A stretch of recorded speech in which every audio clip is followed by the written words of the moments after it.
నమస్కారం welcome to జనం కోసం జర్నలిజం న్యూస్. కట్టాత్మకూరు బ్రిడ్జి వద్ద నీటి ప్రవాహాన్ని పరిశీలించిన దామెర ఎస్ఐ.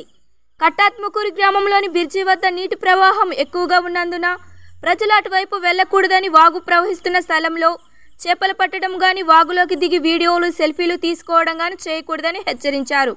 పరకాల నుండి హనుమకొండకు వెళ్లే ప్రయాణికులు కట్టాత్మకూరు నుండి వాయా సిద్దుపూర్ వైపు మీదుగా వెళ్లాలని సూచించారు.